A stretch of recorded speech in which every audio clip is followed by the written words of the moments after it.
பாக்யராஜ் இயக்கத்தில் வெளிவந்த சுந்தரகாண்டம் போன்ற படங்களில் அறிமுகம் ஆனவர்கள் அந்த இரட்டை காமெடியன்கள் சகாதேவன், மகாதேவன். குறுகிய காலத்தில் புகழ் அடைந்தது போலவே குறுகிய காலத்தில் உடல் எடையும் அதிகமாகவே கூடிக்கொண்டே வந்தது. ஆனால் அது மரபு ரீதியானது என்று மருத்துவர்கள் கூறியதால் இவர்களின் எடையை குறைக்க முடியவில்லை. ஆனாலும் உறவு பெண்களை திருமணம் செய்து சூளைமேடு பகுதியில் ஒன்றாகவே வசித்து வந்தார்கள். ஆனால் மூத்தவர் சகாதேவன் உடல் எடை மிக அதிகமாகி நடக்கவே இயலாத நிலையில் வீட்டில் முடங்கினார். சகாதேவன் 5 ஆண்டுகளுக்கு முன்பு மாரடைப்பு ஏற்பட்டு உடல் வீங்கி அகால மரணம் அடைந்தார்.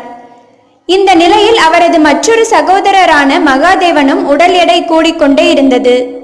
சர்க்கரை நோயால் அவதிப்பட்டு வந்த மகாதேவன் அதற்கான சிகிச்சையையும் பெற்று வந்தார். காலில் புண் வர அது ஆறாமல் சீல் வைத்து மிக மோசமான முறையில் பாதிக்கப்பட்டு கதறினார். பின்னர் அரசு மருத்துவமனை அழைத்துச் சென்றார்கள். அவரது வலது கால் அகற்றப்பட்டது.